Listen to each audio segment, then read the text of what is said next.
In front of me today are two pre-unibody MacBook Pros. This is the first generation from 2006 to 2008. Now, both of these computers are worth basically nothing. You can buy these on eBay for $40 in working condition. However, one of these is an almost completely obsolete and useless hunk of junk. Can you guess which is which? Lighting up, that's good. What are you doing? Come on. Okay, there we go. Oh no! A flashing folder? What is this bunch of nonsense? Wait a sec. Is that macOS Catalina? Ow, I hit my chin.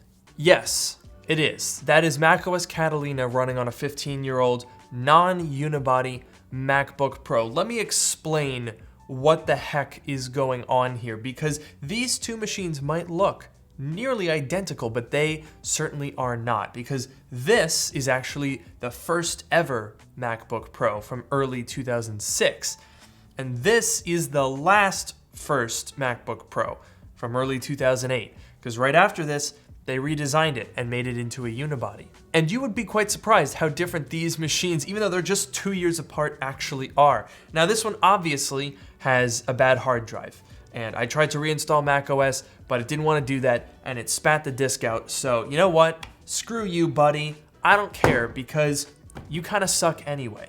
That's right, the first ever MacBook Pro was garbage. The first generation MacBook Pro came out as part of Apple's initial transition to Intel in 2006, which they announced with a fair degree of fanfare.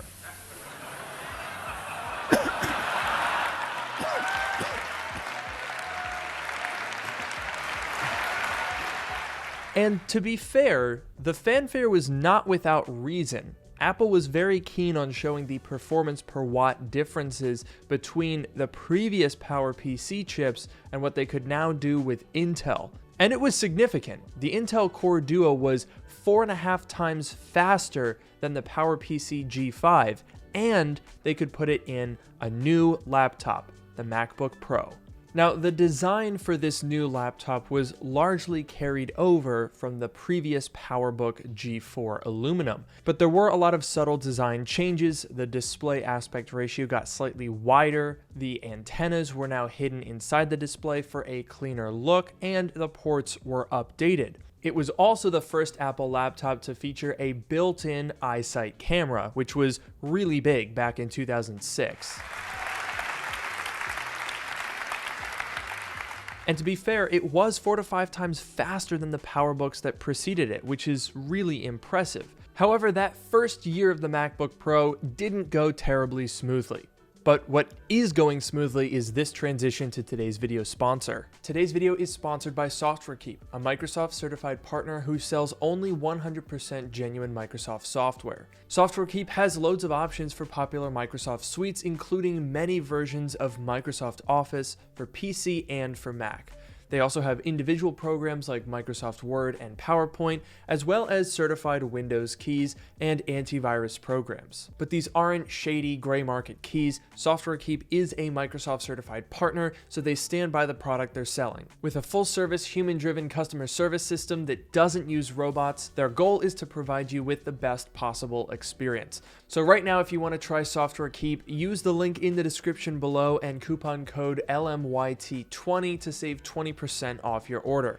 And now let's get back to the video. So the original MacBook Pro seemed great on paper, but things started to get weird. There was a 6-week gap between its announcement and when they started shipping, and during that time, rumors abounded. People thought that there were shipping delays, that Apple had been hiding the real design and it was different all along. But in the end, one day before original shipping dates started happening, Apple mysteriously increased the chip speed of both models of MacBook Pro that were on sale. And then they started arriving and the problems became apparent. Early customers were reporting problems with the airport connectivity, flickering displays, excessive heat, and really bad whining coming from the machines. Yeah, that's really bad.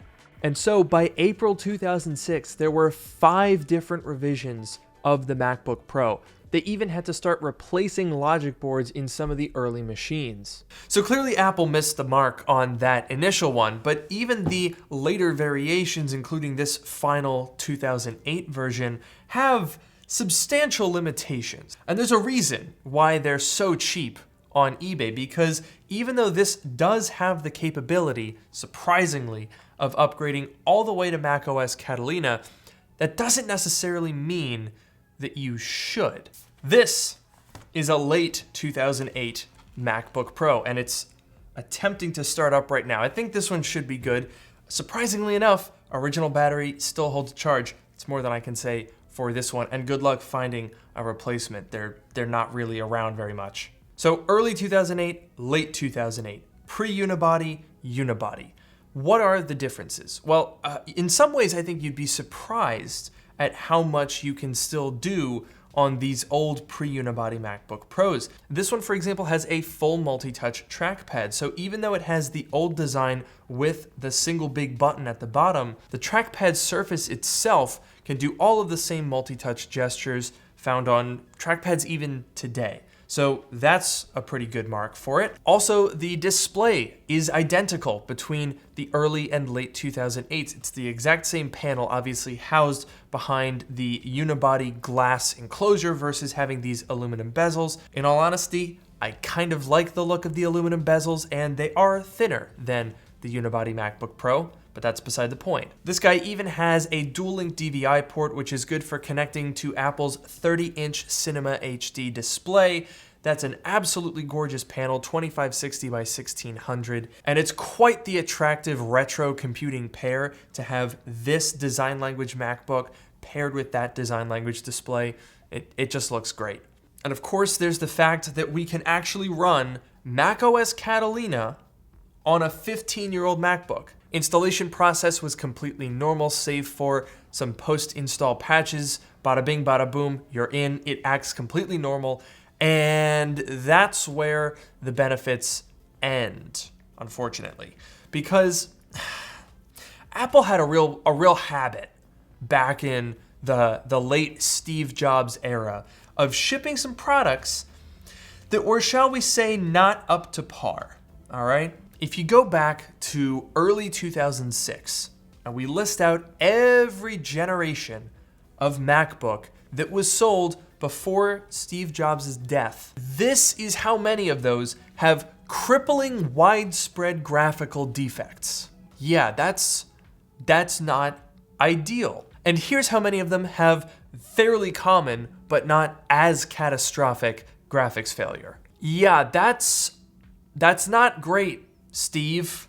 Not the best track record there. Now, of course, that's just talking about 15-inch MacBook Pros, but pretty much any of them can suffer from graphics issues. It was almost ubiquitous, and these 2008s are just as bad as the 2011s that you've probably heard of. The 2007 and 2008 15 and 17-inch MacBook Pros came with NVIDIA 8600M GT graphics cards. Now, these things have a very similar fate as those later AMD models, which means that you can never really rely on one of these GPUs. And it's a major reason why if you go on eBay, type MacBook Pro, and sort by price low to high, you will find a bunch of non-working ones of these. You can save yourself a lot of time and headache by just getting a unibody. And I think it's a shame, because I think the original generation MacBook Pro design is cool. I think it's coming back. It's got a cool retro trendiness. I mean, take a look at the power button. Doesn't that look like the original Siri button? It's got that like cool skeuomorphic retro 2000s look that I think a lot of people really like these days. And it's got a pretty good screen too. I mean, the fact that this thing runs Catalina, has the same screen resolution, and is dirt cheap, you would think that would make it more popular, but those graphics issues really hold it back. And if I'm being honest, even without the graphics issues, it's not a great experience using this device. So here's what happens if you try to play a 1080p YouTube video on both of these devices. Things look like they're going okay. This one's playing it pretty decent. This, we're dropping a bunch of frames here, folks. Oh, Jesus, it's a slideshow.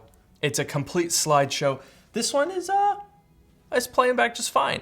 This is a difference in these graphics cards. Also, this is using DDR2 RAM. So like, yeah, these are just getting to the point where unless you want to go full on like Linux build, Mac OS is outgrowing them. So the original pre-unibody MacBook Pro, it can be a tempting idea. Every once in a while, I pull this thing out of storage and I go, hey, you know what? I'm gonna try to use this.